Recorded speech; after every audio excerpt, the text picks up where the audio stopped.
is going on, everybody? This is Danny from Slow Restorations, and this is my 2004 GMC Sierra with a rear mount turbo on it. We just put a brand new Turbonetics 7875 turbo on. The last turbo was starting to get some wear and it pushed oil past the turbo seals, so here's all of our intercooler piping, our cold side.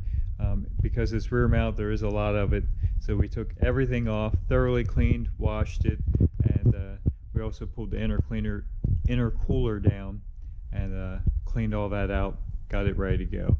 Now we need to get to work and get all this back up on the truck so we can get fired up. Getting it back on there, as you can see, we got it hooked to the turbo itself. It comes up over the top of the frame rail and comes down and starts running up the rocker panel.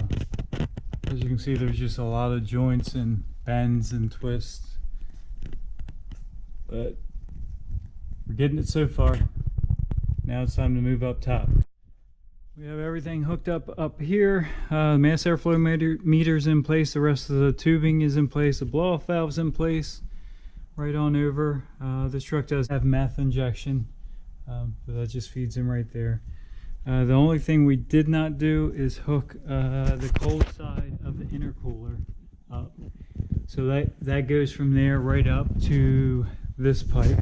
You see down there it's not hooked up. And the reason being, we're just, we clean the intercooler and all the piping. We just want to make sure there's absolutely no debris. Excuse me, and run it for a little bit, just a few minutes. Just let it idle. We're not going to rev it up.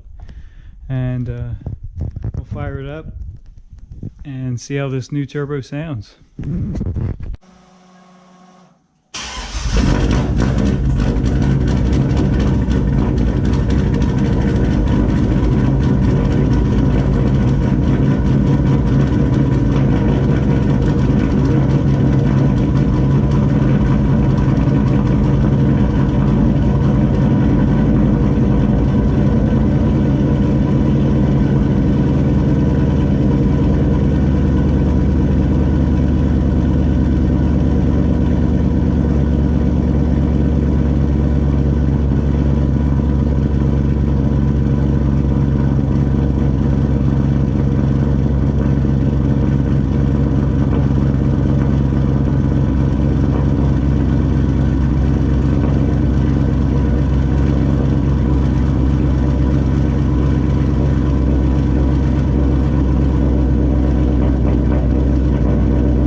Fired up.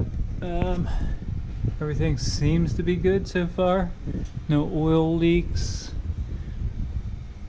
Everything sounds normal, sounds quiet. The only thing I did notice is a little bit of water leaking out of the downpipes. That means we probably have to snug up that V-band clamp. You can see there's a little puddle on the floor.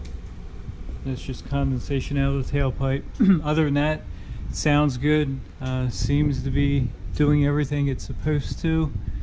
We'll go over and tighten all these clamps back up, make sure everything's good, and hook up the intercooler to the air intake up front, and then we can actually get some boost out of this thing. We got our intercooler piping hooked back up, so now we are ready to make boost. We are hooked up to the motor, so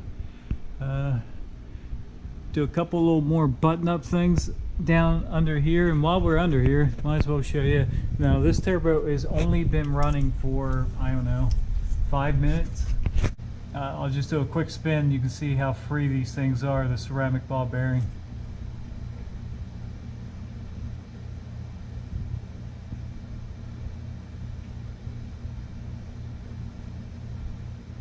My light was dying.